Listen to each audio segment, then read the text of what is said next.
Leo, kumusta po kayong lahat? So yan Leo, maraming salamat po sa walang sawang pagsubaybay sa ating pong mga reading.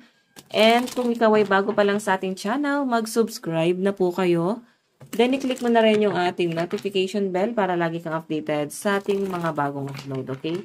So hayan Leo, sa mga interested pala sa ating private reading, nasa description box below lang po yung link, message lang kayo. And again guys, pa-subscribe tuloy.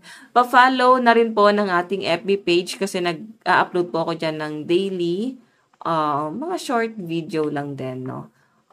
Ito po, ilalagay ko na lang sa screen, iiwan ko na lang din yung link ng page sa ating description box below or sa comment section. Pwede kayo dyan guys mag-message sa mga gusto pong magpa-private reading, okay? So, tingnan natin guys, ganap sa inyo ngayong Burr month sa 4th quarter ng taong 2025. Okay, ang bilis ng panahon. Parang, Diyos ko, ang bilis, no? Kaya enjoy nyo na lang guys, no? Bawat segundo at oras ng inyong buhay. Promise. Okay.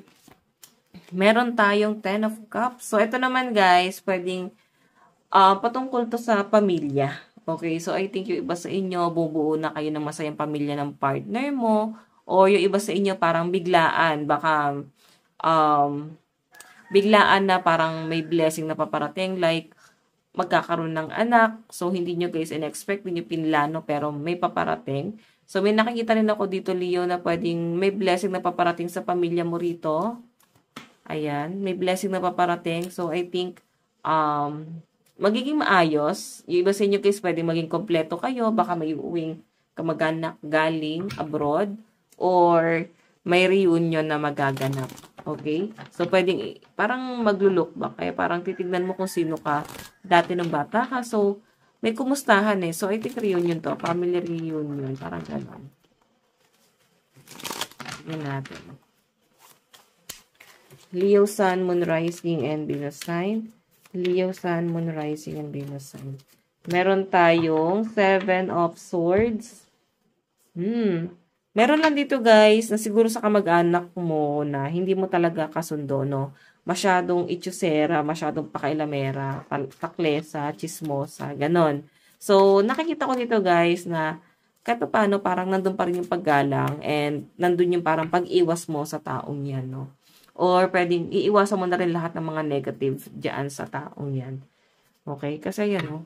May mga paninira. So, siguro hindi rin talaga naging perfecto ang pamilya, no? Yung sa pamilya mo, okay eh. Pero yung mga relative, pwedeng yun yung mga naging problema sa mga Leo dito. Pwedeng ang hirap ispelengin, mga ganyan. So, may mga samaan pa rin ng loob. Nakikita ko pa rin yung pagiging distant. Ganon. Tingnan natin. Okay, so Leo, meron tayong judgment. Meron kang ima-manifest or kung meron kang mga hinihiling, so try mo daw na i-manifest yan kasi napaka-powerful ng energy mo ngayong Burr month. So 100% pwedeng mangyari lahat ng mga mina-manifest mo. So sa mga hindi alam kung paano yung manifestation, ayan, may tutorial sa YouTube kung paano mag-manifest. Okay, parang panalangin yan ano in a natural way, no? Wala yung balik kasi hinihiling mo. Lalo na kung ano ba, pure yung intention mo, walang masama, wala kang masasaktan, okay, mangyayari at mangyayari. So, tignan pa natin, guys.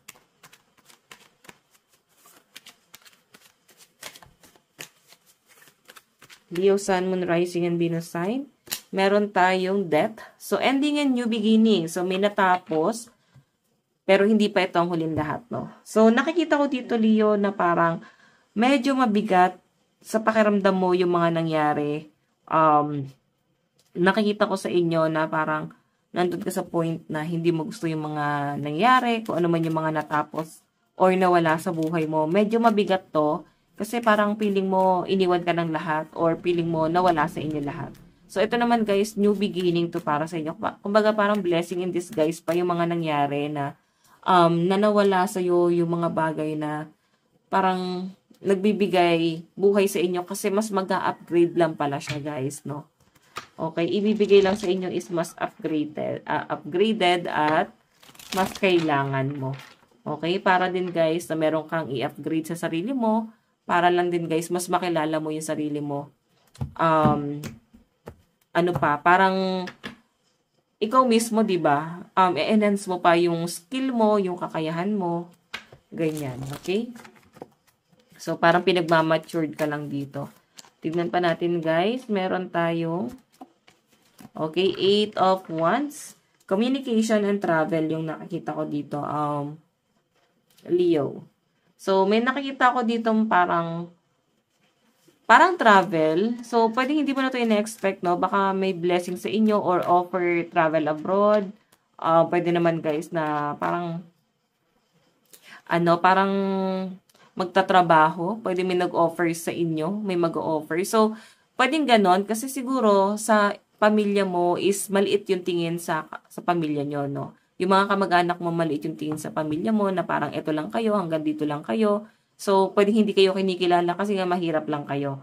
Parang ganon or maliit lang talaga kayo. So, guys, kung makikita niyo yung 8 of Wands, I think may opportunity paparating sa inyo na pwedeng magpabago sa buhay mo. Kasi ito na new beginning. Babaguhin ito yung buhay mo. Babaguhin ito yung point of view. Yes, blessing nga to para sa inyo. Okay? So, kung may mga nawala, ibig sabihin, part lang yon ng awakening mo. Kasi, parang may kailangan ka lang din ma-discover sa sarili mo. Or parang training lang to. Tinitrain ka lang ng universe kung handa ka na ba sa bagong cycle ng buhay. Oops. Tignan natin, guys.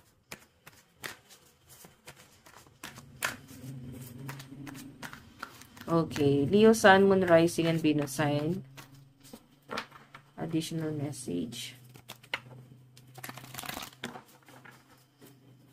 Additional message para po kay Leo. Meron tayong The Star. Ito, napakaganda nito, guys. The Star, ibig sabihin, parang ginawa mo lahat, no? Walang tumulong, todo kayod, workaholic, parang ganon. Ginawa mo lahat ng mag-isa.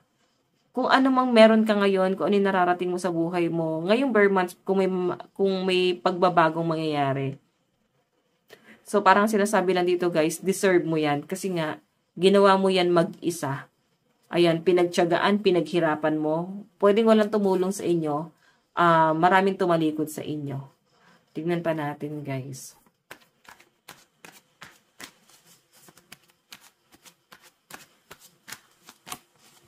Meron tayong 7 of Pentacles. Okay, so yung pinapakita sa akin dito, guys, parang sobrang down to earth ng energy ng mga Leo. Promise, hindi kayo yung parang naging mayabang. Kahit sabihin na natin na okay na yung estado, nakukuha nyo pa rin maging down to earth, nakukuha nyo pa rin parang magpakababa sa mas mababa sa inyo. Ganon. Okay, napakaganda nito, kaya ipagpatuloy mo lang yung pagiging humble mo. Tignan pa natin. Leo, Sun, Moon, Rising, and Venus sign. Meron tayong Page of Swords. Meron tayong The Moon. So, ingat lang daw kayo, guys, sa mga pagkakatiwalaan nyo, Leo, no? Kasi maraming, dito, mapagpanggap. So, ingat ka. Maganda naman din yung nakikita ko sa inyo kasi, tuloy-tuloy yung blessing mo, ngayong Vermont. So, ingatan mo lang, guys, kasi parang medyo lutang. Oo, yung energy mo parang medyo may aanga-anga. So, ingat ka lang kasi pwedeng mabilis kang mapaikot. Mabilis kang mauto, no? So, ingat ka na rin sa mga investment, sa mga basta-basta na lang offer. So, kung may mag-offer sa inyo, i-check mo muna yan, no? Kung legit. Pero kung kilala mo naman, why not? Pero, maging guarded ka pa rin, okay? So, eto kasi, guys, sa pag-i-invest to patungkol sa pere. So, kung meron kayo, guys, papasukin na investment, be sure lang na legit, no? Pag hinihingin kayo ng pera, guys, scam yan. Oo. So, maging, kayo, mapanuri. Okay? Pero kung tingin nyo naman, guys, is may balik, kailangan nyo pa rin, syempre, ng pruweba. Huwag kayo basta-basta naniniwala sa mga scam. Okay. So, advice para sa inyo, meron tayong trust the universe. Magtiwala ka kay universe, mukhang hindi kayo papahamak. Moon in Aquarius, ayan, sabi ko nga sa inyo, guys, marami pang blessing na paparating sa inyo ngayong months. Okay? So, Leo, ito lang po ang inyong reading. Maraming salamat. God bless and love you all. Bye-bye.